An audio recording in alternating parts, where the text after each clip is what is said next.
அழகப்பா பல்கலை சமுதாய வானொலி நேயர்கள் அனைவருக்கும் மகிழ்வான வணக்கங்கள். புத்தகம் என்பது அச்சிடப்பட்ட இசை என்றார் காஃப்கா. புரட்சி பாதையில் கை துப்பாக்கிகளை விட பெரிய ஆயுதங்கள் புத்தகங்களே என்றார் லெனின். ஆசானாய் கோளின்றி கோபமின்றி போதிக்கும், தேடுதல் தந்திடும் தேடவிடாது, தவறெல்லாம் திருத்திடும் வன்சொல் இல்லாது. என் உலகாயிருக்கும் மனிதரே இன்றி போனாலும் புத்தகம் போதும், உற்ற நண்பன் போலாகும். எழுத்துகளும் உயிர் பெற்று வாழ்வது வாசிப்பவரும் நேசிப்பவரும் உள்ளவரையே. எனவே வாசிப்பை நேசிக்க வாரம் ஒரு புத்தகத்தை அறிமுகப்படுத்துகிறோம் நேயர்களே. இந்த நிகழ்ச்சியில் பல்வேறு ஆளுமைகள் எனக்கு பிடித்த புத்தகம் என்ற தலைப்பில் அவரவர்களுக்கு பிடித்த புத்தகத்தை பகிர இணைகிறார்கள். அந்த வரிசையில் இன்று நம்மோடு இணைய இருப்பவர் பகுத்தறிவு அவர்கள். இவர் இளங்கலை வணிகவியல் படிப்பை முடித்துவிட்டு பட்டுக்கோட்டையில் சொந்தமாக மளிகை கடை நடத்தி வருகிறார். சமூக ஊடகங்களில் சொல்ல நினைப்பவற்றை சுவாரஸ்யமாக எழுதும் இவர் இன்று நமது வானொலியில் எனக்கு பிடித்த புத்தகம் நிகழ்ச்சியில் அவருக்கு பிடித்த புத்தகத்தை பகிர இணைகிறார். வாங்க நேயர்களே, பகுத்தறிவு அக்கா பேசுறத கேட்கலாம். வணக்கம். எனக்கு பிடித்த புத்தகம் அப்படின்னு சொல்றதுக்கு முன்னாடி எனக்கு ஏன் புத்தகம் பிடிக்கும் அப்படின்னு சொல்லணும்னு நினைக்கிறேன். ஏன் பிடிக்கும் அப்படின்னு கேட்டால் வேற வழி இல்லாமல் தான் அப்படின்னு தான் முதல்ல தோணுது. என்னென்னா, சின்ன வயசாக இருக்கும்போது இப்போ இருக்கிற மாதிரி மொபைல், டிவி அந்த மாதிரி எந்த பொழுதுபோக்கு சாதனமும் கிடையாது. விளையாடுற நேரம் தவிர மற்ற நேரத்தில் பொழுதுபோக்குறதுக்கு இருந்தது இந்த வாசிப்பு ஒன்று தான். வாசிப்பு எப்படி ஆரம்பித்தது அப்படின்னா, எடுத்த எடுப்பில் எழுத்து மேலே எந்த ஆர்வமும் வந்துடுறதில்ல. படங்கள் பொதுவாகவே சின்ன வயசில் குழந்தைகளாக இருக்கும்போது பாடப்புத்தகங்களில் படங்கள் போட்டிருக்கோம். அதுக்கு பக்கத்தில் சின்ன சின்னதாக ஏதோ எழுதியிருக்கும். அந்த படங்கள் என்ன சொல்ல வருது அப்படின்னு தெரிஞ்சுக்கணுன்னா அந்த எழுத்துக்களை வாசிக்கணும். அப்படி ஆரம்பித்தது. அப்புறம் அம்மா அப்பாலாம் நிறைய வாசிப்பாங்க. அவங்க வாசிக்கிற மற்ற கதை புத்தகங்கள், அதில் இருக்கிற படங்களை பார்த்துட்டு அது பக்கத்தில் இருக்க எழுத்துக்களை வாசிக்க ஆரம்பித்தது. குறிப்பாக பெரிய எழுத்துக்கள் இருக்கிறது. அதுக்கப்புறமே சின்ன எழுத்துக்கள். அந்த ருசி அப்படியே பிடிச்சி போய் அப்படியே அதுக்கு அடிக்ட் ஆகிட்டேன்னே சொல்லலாம். எந்த அளவுக்கு அப்படின்னா, அப்போல்லாம் விறகடுப்பு அம்மா வச்சுருந்தது. விறகடுப்பில் சமைச்சிட்டு இருக்கும்போது அடுப்பில் வச்சுட்டு அந்த பக்கம் ஏதோ வேலையாக இருப்பாங்க. அந்த விறகு எரிஞ்சு வெளியில் வந்து அணைஞ்சு போயிருக்கும். பக்கத்தில் ஒரு சின்ன பேப்பரை எடுத்து அதை அந்த விறகை தள்ளி விட்டு உள்ளே போடுமா அப்படின்னு அம்மா சொல்லும்போது என்ன பண்ணுவேன், அந்த விறகை தள்ளி விட்டுட்டு அந்த பேப்பர் எடுத்து அப்படி உள்ளே போடுறதுக்கு முன்னே, அப்போல்லாம் கடைகளில் வாங்குற பேப்பர் தானே, கதை புத்தகங்கள்லேருந்து பேப்பர் கிழிச்சு பொருட்கள் கொடுத்துருப்பாங்களா இருக்கும். அந்த பொருட்கள் எடுத்து உள்ளே வச்சுட்டு அந்த பேப்பரை கிச்சனில் பக்கத்தில் எங்கேயோ போட்டிருப்பாங்க. அந்த பேப்பரை எடுத்து அடுப்பில் போடுறதுக்கு பதிலாக அதில் என்ன இருக்குன்னு அப்படியே படிச்சுக்கிட்டே உட்காந்து இருந்துட்டு அம்மாட்ட நல்லா திட்டு வாங்கியிருக்கேன். அந்த அளவுக்கு வெள்ளை பேப்பர் தவிர வேறு எது வேணா படிப்பேன்னு சொல்லுவாங்க இல்லையா, அந்த மாதிரி அப்படி பைத்தியமாக படிச்சுட்டு இருப்பேன். கதை புத்தகங்கள், கவிதைகள் என்ன எழுதியிருக்கோ, அதாவது வாசிக்கிறதுக்கு எதுவுமே கிடைக்காத சில சமயங்களில் என்ன செய்வேன்னா, பாடப்புத்தகங்களில் நான் டீட்டெயில்னு ஒன்று இருக்கும், துணை பாடம்னு இருக்கும் இல்லையா, அந்த புத்தகங்களை எடுத்து வச்சு வாசிக்கிறது. நமக்கு எக்ஸாமில் கேள்வி வரும் அப்படிங்கிற பயத்தோட படிக்கிற எதுவுமே புத்திக்குள்ளே ஏறாது. ஆனால் நம்ம போன வருஷம் படித்த பழைய புத்தகங்கள் இருக்கு இல்லையா, அதுலேயும் தமிழ் புத்தகம், அதெல்லாம் ரொம்ப அப்போ தான் நல்லாவே புரிய ஆரம்பிக்கும். அந்த பாடம், அதில் இருக்கிற விஷயமெல்லாம் ஆர்வமாக படிக்கிறது. அதே மாதிரி பெரிய அக்காங்களோட தமிழ் புத்தகங்களும் கதை புத்தகங்களுக்கு பதிலாக அந்த மாதிரி எடுத்து படித்ததில் தமிழ் ஆர்வமும் கொஞ்சம் வந்தது, படிக்கிற ஆர்வம் ரொம்ப அதிகமாகவே வந்தது. நான் ஏதாவது புத்தகம் படிச்சுட்டு இருக்கும்போது என்னை யாராவது கூப்பிட்டாலோ என்கிட்ட ஏதாவது செய்தி சொன்னாலோ எனக்கு சுத்தமாக புத்தியில் ஏறாது.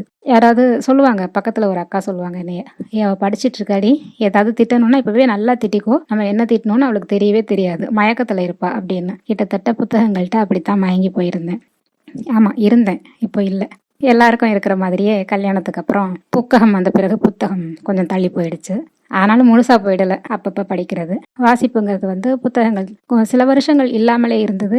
அதுக்கப்புறம் மறுபடியும் படிக்க ஆரம்பிச்சிட்டேன். என்ன கொஞ்சம் தள்ளி போயிருந்துச்சு இப்போ. ஆனால் இப்போ இருக்கிறதுக்கு டிவி எப்போவுமே என்னை பெருசாக ஈர்த்ததில்லை. கொஞ்ச காலம் இருந்தது ஆரம்ப கட்ட ஆர்வம், அதுக்கப்புறம் அது பிடிக்கிறது இல்லை. மற்றபடி மொபைல் ஃபோன் இப்போ அந்த இடத்த ஆக்கிரமிச்சிருச்சு புத்தகத்துக்கு பதிலாக.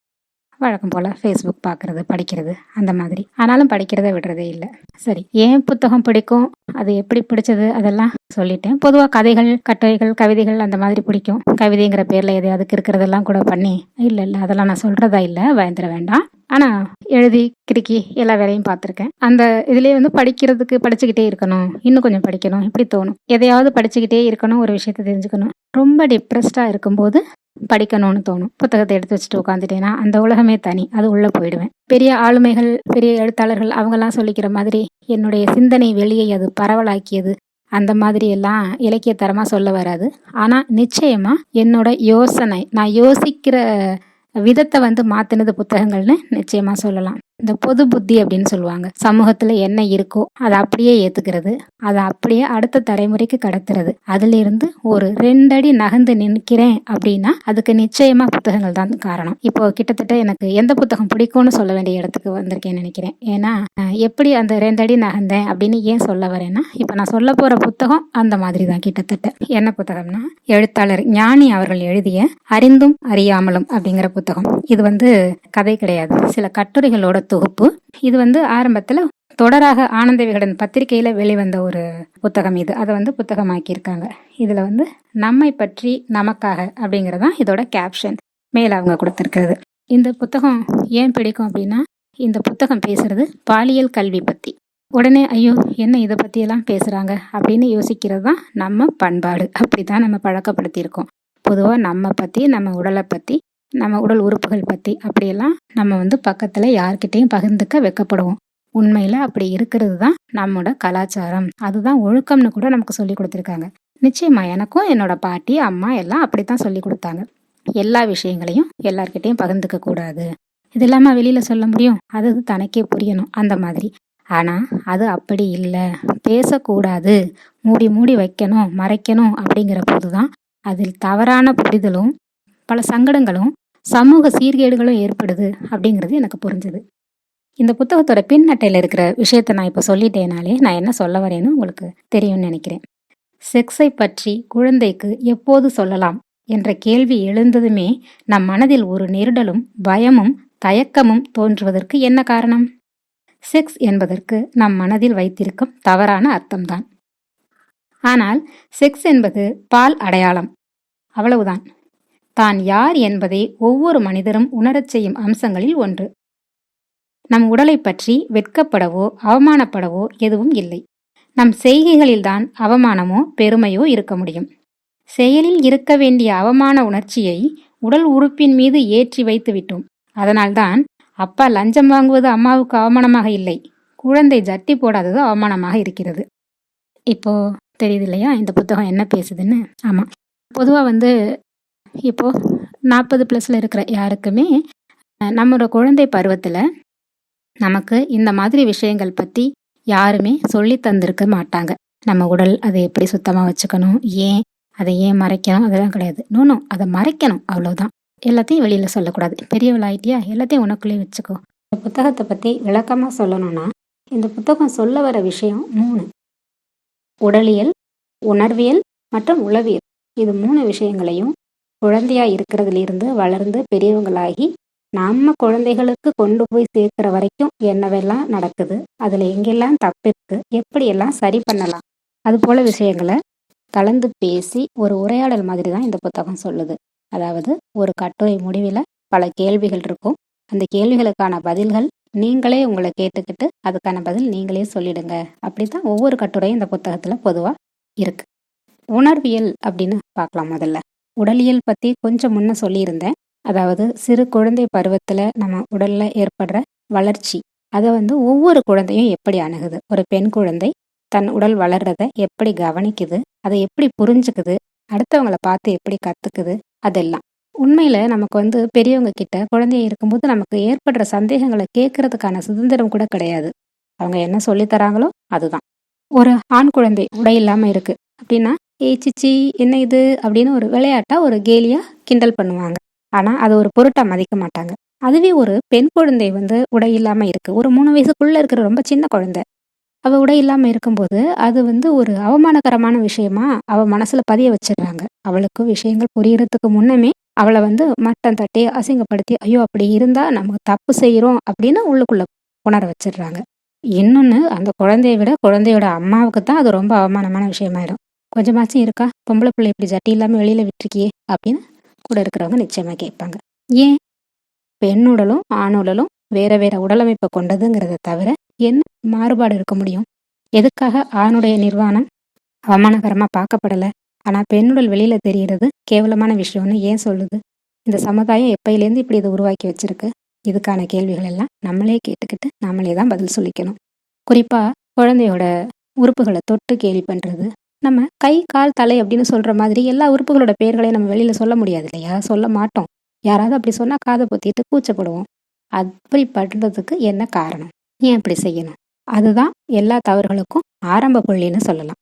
இயல்பா சாதாரணமா ஒரு மருத்துவக் கல்லூரி மாணவர் வந்து ஒரு உடலை எப்படி பார்ப்பாரோ அதே மாதிரி எல்லா மனுஷங்களும் பார்க்க ஆரம்பிச்சா இந்த பிரச்சனைகள் பாதி குறைஞ்சிடும். வளரும்போது பல குழப்பங்கள் இல்லாமலே போயிடும். ஒரு விஷயத்த ரகசியம்னு பொத்தி வைக்கும் போதுதான் அது தவறா புரிந்து கொள்ளப்படுது. இதுதான் அப்படின்னு வெளிப்படையா சாதாரணமா சொல்லும்போது அது ரொம்ப சரியா போய் சேர்ந்துடும். அதனால எந்த பிரச்சனைகளுமே வராது. அதை இந்த புத்தகம் சொல்லுது. அடுத்து இந்த உடலியல்ங்கிறதுல இது மட்டும் தான் சொல்லுதானா? இல்லை, இது மாதிரி இன்னும் நிறைய விளக்கங்கள் தெளிவா சொல்லியிருக்கு. வளரும் குழந்தைகளும் படிக்கணும், வளரிலும் குழந்தைகளும் படிக்கணும், பெற்றோர்களும் படிக்கணும், குறிப்பா ஆசிரியர்களும் படிக்கணும் அப்படின்னு தான் இந்த புத்தகத்தை பத்தி நான் சொல்லுவேன். உணர்வியல் அப்படின்னு பார்த்தோம்னா, அழறதுன்னு ஒரு விஷயம் இருக்கு இல்லையா, சிரிக்கிற மாதிரியே அழறது. ஆணுக்கு வந்து சிரிக்கிறதுக்கு கட்டுப்பாடு கிடையாது, ஆனா அழறதுக்கு கட்டுப்பாடு உண்டு. ஆம்பளை பிள்ளை அழலாமா, அசிங்கமா இல்ல, ஆம்பளைன்னா சிங்கமா இருக்கணும்டா அப்படி சொல்லுவாங்க. அதே பெண் குழந்தை அழும்போது பொட்டச்சின்னா இதே வேலை தான், அழுதுகிட்டே இருக்கிறது அப்படி சொல்லுவாங்க. ஆனா பெண் குழந்தை தன்னோட சந்தோஷத்தை சத்தமா வெளிப்படுத்தி சிரிச்சா இது என்ன அசிங்கமா சத்தமா சிரிச்சுக்கிட்டு அடக்கமா சிரிம்பாங்க. பெண் தன்னுடைய சந்தோஷத்தை கூட வெளிப்படுத்த ஒரு வரையறை இருக்கு. அழறதுக்கு உரிமை இருக்கு, ஏன்னா அது வீக்னஸ். அது பெண் வந்து வீக்கானவ. பெண் வந்து எப்போதுமே வந்து உறுதியானவள் கிடையாது, ரொம்ப வீக்கானவ அப்படின்னு நம்ம மனசுல ஆள் மனசுல புகுந்து யாரோ நமக்கே அப்படி நம்பிக்கை வச்சிருக்காங்க. நாமளும் அதை நம்புறோம். நம்ம குழந்தைகளுக்கும் நம்ம அதை சொல்லத்தான் செய்யறோம். பாட்டி அதைத்தான் சொன்னாங்க, ஆம்பளைக்கு அடங்கி போகணும்னு அம்மாவுக்கு. அம்மா அதைத்தான் நமக்கும் சொன்னாங்க, சத்தமா சிரிக்க கூடாது, அடக்க ஒடுக்கமா இருக்கணும், இதெல்லாம் சொன்னாங்க. பெண் வீக்கானவள்ங்கிறது வந்து நாமளே நம்ப தொடங்கிட்டோம் இல்லையா. ஆனா ஆண் உறுதியானவன் அழக்கூடாது, ஆனா சிரிக்கலாம், எவ்வளவு வேணா சத்தமா சிரிக்கலாம். இந்த வேறுபாடுகள் ஏன் வந்துச்சு? உணர்வுகளை வெளிப்படுத்துறதுல கூட பெண்ணுக்கும் ஆணுக்கும் எதனால வித்தியாசம் இருக்கு? ஏன் அது இருக்கணும்? அதை எப்படி சரி செய்யறது? அழுகைங்கிறது ஒரு உணர்வு, சிரிப்புங்கிறது ஒரு உணர்வு. சந்தோஷம் வந்தா சந்தோஷமா சிரிக்கலாம், அழுக வந்தா துக்கம் தீர்ற வரைக்கும் அழுது தீர்த்துட்டு அதுக்கப்புறம் தீர்வை கூட நம்ம யோசிக்கலாம். அடுத்தது உணர்வு சொல்லியாச்சு, உடல் சொல்லியாச்சு, உளவியல். ஒரு 15 வயசுக்கு மேல இருக்கிற பிள்ளைகளை பார்த்தோம்னா நமக்கே வித்தியாசம் தெரியும். அது வரைக்கும் இருந்த குழந்தைத்தனம் மாறி பெரியவனாவும் இல்லாம குழந்தையாவும் இல்லாம 2 கட்டாம் வயசு அப்படி சொல்லுவாங்க. ஏதிலி பருவம் அப்படின்னு ஒரு அழகான சொல் இருக்கு தமிழ்ல. அதாவது எதுவும் இல்லாம அதுவும் இல்லாம எதுவுமே இல்லாத ஒரு பருவம். பொறுப்புகள் கிடையாது அந்த பருவத்துக்கு, வருத்தங்கள் தெரியாது, துயரங்கள் தெரியாது, எதுவுமே தெரியாது. உற்சாகமாகவும் துள்ளலாகவும் என்னவோ பெருசா எதிர்காலத்துல கிடைக்க போகுது அப்படிங்கிற எதிர்பார்ப்போட இருக்கிற ஒரு அழகான பருவம் அது. அந்த பருவத்திலையும் கூட பெண்ணுக்கும் ஆணுக்கும் ஏகப்பட்ட வித்தியாசங்கள் இருக்கும். குறிப்பா பெண் குழந்தை பருவம் எய்தின பிறகு அவளை என்ன பண்ணுவாங்க, அடக்க ஒடுக்கமாயிரு, அதிகமா சிரிக்காது. இதுவரை இயல்பா சந்தோஷமா ஒரே மாதிரி பழகி இருந்த ஆண் பிள்ளைகள் கூட பழகிறதுல ஒரு கட்டுப்பாடு, குடும்பத்திலேயே கூட அப்பா கிட்ட ஒரு மாதிரியும் அம்மா கிட்ட ஒரு மாதிரியும் தான் அந்த பெண் குழந்தைய நடந்துக்கணுங்கிற கட்டுப்பாடுகள் நம் சமூகத்துல இருக்கு. அதுவே அதே 15 வயசுக்கு மேல இருக்கிற ஆண் எதிர்த்து பேசவும், தன் அதிகாரத்தை நிலைநிறுத்தவும், தன்னை பெத்த வளர்த்த அம்மாவோ அடுத்தவங்களோ எல்லார்கிட்டையும் கோபத்தையோ வேற எதையோ தன்னுடைய அதிகாரத்தை வெளிப்படுத்தி அவங்க தன்னோட கட்டுப்பாட்டுல வைக்கவும் முயல்வான். அதை பெருமிதமா பாக்குற அம்மா உண்டு. பிள்ளை வளர்ந்துட்டான் அப்படின்னு சந்தோஷமா பார்ப்பாங்க ஆண் பிள்ளையோட அதிகாரத்தை. அதே பொம்பளை பிள்ளை செய்யும் போது நிச்சயமா அடக்கித்தான் வைப்பாங்க. இந்த மாற்றங்கள், இந்த விஷயங்கள் ஏன் நடக்குது சமூகத்துல, இதை எப்படி சரி பண்றது? இந்த விஷயங்கள், இந்த மாதிரி கருத்துக்களையும் இந்த புத்தகம் ரொம்ப தெளிவா அழகா சொல்லியிருக்கு. ஸோ இப்போ சமீபமாக நம்ம பார்க்குறோம் இல்லையா, அரசு பள்ளியில பிள்ளைகள் வந்து எவ்வளவு மோசமா நடந்துக்கிறாங்க. மாணவர்கள் வந்து ஆசிரியர்களை மரியாதை இல்லாம நடத்துறாங்க, வகுப்பறையில வந்து ஒழுக்கம் இல்லாம நடந்துக்கிறாங்க. நம்ம எல்லாருக்குமே நினைவு தெரிந்த நாள் அப்படின்னு ஒன்று இருக்கும். ஒரு குறிப்பிட்ட நாள்னு சொல்லலை, பொதுவாக நம்ம பேசும்போது சொல்லுவோம் எனக்கு நினைவு தெரிஞ்ச நாள்ல இருந்து அப்படின்னு.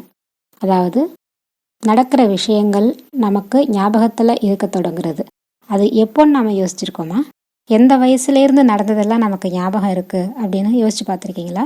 குறிப்பாக நம்ம சொல்லுவோம், பிள்ளைங்களை சொல்லும்போது எல்கேஜி யூகேஜிலாம் இவளோட எழுத்து அவ்வளோ அழகாக இருக்கும், இப்போ பார்த்தா எழுத்தே மாறி போச்சு, அத்தனை திருக்குறள் சொல்லுவா எல்கேஜி படிக்கும்போதே என் பொண்ணு. இப்போ எப்படித்தான் மறந்தாலோ தெரியல. எப்படி மறந்தானோ அது கிடையாது. விஷயம் என்னன்னா 3 வயசு வரைக்கும் நமக்கு நடக்கிற விஷயங்கள் எல்லாமே நமக்கு வந்து பெரும்பாலும் மறந்து போயிடும். அதுக்கப்புறம் 3 வயசுக்கு மேல நடக்கிற விஷயங்கள் தான் நம்ம மூளையில பதிஞ்சிருக்கும். எல்லாமே பதிஞ்சிருக்குமானா இல்லை, எதெல்லாம் பதிஞ்சிருக்கும் அப்படின்னு சொல்ல முடியாது. நம்ம மூளைக்கு எது முக்கியம் எது முக்கியம் இல்லைன்னு எப்படி முடிவு பண்ணுதுங்கிறது கூட நமக்கு தெரியாது.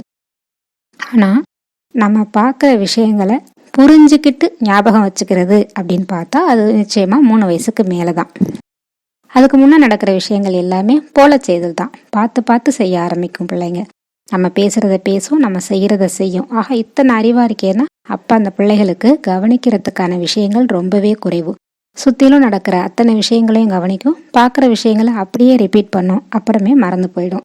ஆனால் 3 வயசுக்கு மேலே அந்த பிள்ளைங்க பார்க்குற விஷயங்களை உள்வாங்கும், ஏற்கனவே நடந்த விஷயங்களோட ஒப்பிட்டு பார்க்கும், அதை உள்ளுக்குள்ளே தேவையான மாதிரி பதிய வச்சுக்கும், திரும்ப அதை எங்கே எப்படி பயன்படுத்தணும்னு யோசிக்கும்.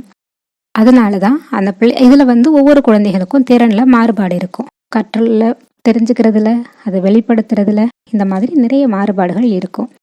இதில் நமக்கு எப்படி பெரியவங்க கொடுத்தாங்க? சரியான முறையில் சரியாக தான் கொடுத்துருக்காங்களா எல்லாமே? நாம் எல்லா விதத்துலேயும் சரியாக வளர்ந்துருக்கோமா? சமூகத்துக்கோ மற்றவங்களுக்கோ இடையூறு தராமல் நம்ம வாழ்க்கையை நாம் வாழ கற்றுக்கிட்டவங்களா தான் நம்ம வளர்ந்தோமா? அப்படி தான் நமக்கு சொல்லி கொடுத்தாங்களா? இந்த சரியத்தான் நம்ம பிள்ளைகளுக்கு சொல்ல போகிறோமா? இத்தனை கேள்விகள் கேட்குறேன் இல்லையா? இந்த கேள்விகளுக்கெல்லாம் பதில் இந்த புத்தகத்தில் இருக்கா? இது போல் இன்னும் விளக்கமான கேள்விகளை கேட்டு நம்ம யோசிக்க வச்சு சரியான பதிலை நம்மளையே சொல்ல வைக்கிறது இந்த புத்தகம். அடுத்தது அரவாணிகள் பற்றி கேள்விப்பட்டிருப்போம். நாம் அவங்கள பார்க்கவும் செஞ்சுருக்கோம். சமூகத்தில் ஒருத்தராக தான் அவங்களாம் இருக்காங்க. ஆனால் சமூகத்தில் ஒருத்தராக நாம் அவங்கள இப்போ வரைக்கும் அங்கீகரிக்கலை. நம்ம மனசில் அவங்களுக்கு நாம் அவங்க அப்படிங்கிற ஒரு வேறுபாட்டை தான் கொடுத்துருக்கோம். அந்த 3ஆம் பாலினத்தவர்களை பற்றி இலக்கியங்களில் பேடு அப்படின்னு ஒரு வார்த்தை இருக்குது. கூன், குருடு, செவிடு, பேடு நீங்கி பிறத்தல் அரிது. அந்த கூன், குருடு, செவிடு மாதிரி தான் பேடுங்கிறதும் ஒரு குறைபாடு அப்படின்னு நமக்கு தோணுது. நம்ம அப்படி நினச்சிட்ருக்குறோம். ஆனால் அந்த பேடுங்கிறது ஒரு குறைபாடு தானா? என்ன குறை அதில்? அவங்களால இனப்பெருக்கம் செய்ய முடியாதுங்கிறதா? அவங்க ஆண் மாதிரி இல்லைங்கிறதா? பெண்ணா இல்லைங்கிறதா? அப்போ ஆண்கிறது முழுமை, பெண் முழுமை, இரண்டும் இல்லாமல் இருக்கிறது குறை அப்படின்னு எடுத்துக்கணுமா? ஏன் அதை குறையாக நினைக்கணும்? அவங்கள எதுக்காக இந்த சமுதாயம் ஒதுக்கணும்? ஆண் உடலில் என்ன இருக்குது, பெண் உடலில் என்ன இருக்குது, இதையெல்லாம் நம்ம சரியாக தெரிஞ்சுக்கிறதுக்கே அரவாணிகள உடலில் என்ன இருக்குங்கிறதையும் நம்ம தெரிஞ்சுக்கணும். நாம் அதை பற்றி எப்போவாவது யோசிச்சிருப்போமா? ஒரு அருவருப்பு கலந்த ஒரு மனநிலையில் தான் அவங்கள நம்ம கடந்து போவோம், அல்லது பரிதாபமான ஒரு பார்வையோடு அவங்கள கடந்து போவோமே தவிர அவங்களும் சக மனுஷங்க தான் அப்படின்னு நாம் யோசிக்கிறதுக்கு இன்னும் கற்றுக்கலை. போக வேண்டிய தூரம் இன்னும் நிறையவே இருக்குது. இந்த புத்தகத்தில் பெண்ணுடல் என்னவெல்லாம் இருக்குது, ஆணுடலில் என்னவெல்லாம் இருக்குங்கிற மாதிரியே அரவாணிகள் உடல் அமைப்பு எப்படி இருக்கும், அந்த அமைப்பு எப்படி செயல்படும், எண்ணங்களில் எந்த மாதிரி மாற்றங்கள் ஏற்படுறதால அவங்க தங்களை ஆண் இல்லை பெண் அப்படின்னும், நான் பெண் இல்லை ஆண் அப்படின்னும் உணர ஆரம்பிக்கிறாங்க. தோற்றத்தில் ஆண் போலவும் இல்லாமல் பெண் போலவும் இல்லாமல் ஏன் மாறி போகிறாங்க, என்னவெல்லாம் நடக்குது, இந்த விஷயங்கள் எல்லாம் கூட இந்த புத்தகம் தெளிவான பார்வையோடு விளக்குது. இதை படிக்கும்போது அரவாணிகள் மேலே நமக்கு இருக்கிற ஒரு பார்வை நிச்சயமாக மாறும். அவங்கள பார்த்து கேலி பண்ணவும் தோணாது, அவங்கள பார்த்து பரிதாபப்படவும் தோணாது. நம்மள ஒருத்தங்களா அவங்கள ஏற்றுக்க முடியும். இந்த குடும்பத்தை விட்டு வெளியில் போய் தனியாக தான் அவங்க வாழணுங்கிற நிலைமை கூட மாறி அக்கா அண்ணன் மாதிரி அவங்களும் கூடவே நம்ம வீட்டில் ஒரு நபராக இருக்க முடியும். பெண்கள் பெரியவர்களாகிறது அப்படிங்கிற ஒரு விஷயத்தை பூ பெய்துதல்னு தமிழில் சொல்கிறோம். முதல் முறையாக பீரியட்ஸ் வர அந்த நாளை ஒரு விசேஷமான நாளாக்கி அந்த குழந்தைய கொண்டாடி சில சடங்குகள் செஞ்சு அதை உறவுகளுக்கும் நட்புகளுக்கும் தெரியப்படுத்தி இப்படியெல்லாம் நிறைய நடக்குதுல்ல. ஒரு ஆண் பெரியவனாகிறது அப்படிங்கிறது நம்ம எப்போ பார்க்குறோம்? எப்போன்னு நமக்கு ஏதாவது தெரியுமா? இல்லை ஆணுக்கு பெரியவனாகிறது அப்படின்னு ஏதாவது ஒன்று இருக்கா? இதை பற்றி நம்ம பார்த்துருக்கோமா? எந்த ஒரு அம்மாவோ அப்பாவோ தன்னோட பெண் குழந்தைக்கு அம்மா சொல்லித்தர மாதிரி அல்லது அத்தைகள் பாட்டிகள் சில விஷயங்களை சொல்லி கொடுக்குற மாதிரி இந்த பெரியவளான பிறகு இப்படி நடந்துக்கணும், இது இருக்கணும்னு ஆணுக்கு அப்படி ஏதாவது இருக்கா? அவனோட உடல் பற்றின புரிதலை அப்பாவோ அண்ணாவோ யாரோ அவனுக்கு சொல்லி தராங்களா? அதை பற்றி அம்மாக்கள் எப்போவாவது அக்கறை எடுத்திருக்காங்களா? எந்த அளவுக்கு ஆணுக்கு இந்த புரிதல் எல்லாம் இருக்கும்? இதெல்லாம் நம்ம யோசிக்கவும் பேசவுமே சங்கடமாக இருக்கிற சில விஷயங்கள் தான், கூச்சப்படுற விஷயங்கள். இதில் கூச்சப்படுறதுக்கு எதுவுமே இல்லை. அதை பற்றியும் தெரிஞ்சுக்கணும். ஆணுடைய உடல் என்ன செய்யும், எந்த வயதில் எப்படியெல்லாம் வளரும் மாறும், அதையும் அவனுக்கு ஒரு பாடம் மாதிரி கூட சொல்லித்தரணும். பெண்ணுக்கும் அதே மாதிரி உன்னுடைய உடல் இது, அதில் இந்த மாதிரியான மாற்றங்கள் எல்லாம் ஏற்படும், இந்த வயசில் இப்படி இருக்கும். உடலில் ஏற்படுற மாற்றங்களால் உணர்வுலையும் சில மாற்றங்கள் ஏற்படத்தான் செய்யும். அதை எளிமையாக இயல்பாக எப்படி எடுத்துக்கிறது, அதை எப்படி கையாள்றது அப்படின்னு பெண் குழந்தைகளுக்கும் ஆண் குழந்தைகளுக்கும் சொல்லித்தர வேண்டிய அவசியத்திலையும் கட்டாயத்திலையும் நாம் இருக்கிறோம். கையில் மொபைல் ஃபோன் கொடுத்துருக்கோம், படிப்புக்கான சாதனமாக தான் அதை நம்ம கையில் கொடுத்தோம்.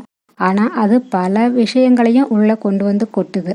விரும்பியோ விரும்பாமலோ அந்த பிள்ளைகள் அதெல்லாம் பார்க்கத்தான் வேண்டியிருக்கு. பார்க்குற விஷயங்களை யோசிக்கவும் அதுக்கு அடிக்ட் ஆகிறதுக்கும் வாய்ப்புகள் நிறையவே இருக்கிற இந்த காலகட்டத்தில் அந்த காலம் மாதிரி அதெல்லாம் அந்தந்த வயசில் தெரிஞ்சால் போதும், இதெல்லாம் நீ பேசக்கூடாது அப்படின்னு நம்மளால் மறைச்சி வைக்கவே முடியாது.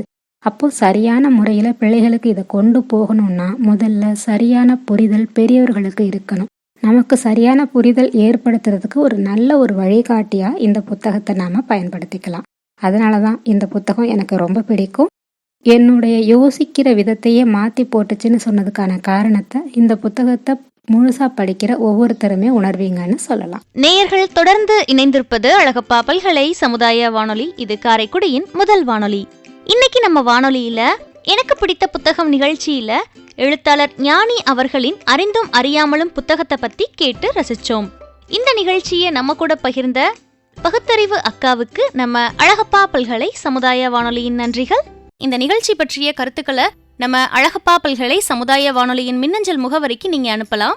கருத்துக்கள் அனுப்ப வேண்டிய மின்னஞ்சல் முகவரி comradio@alagappauniversity.ac.in. நன்றி நேயர்களே.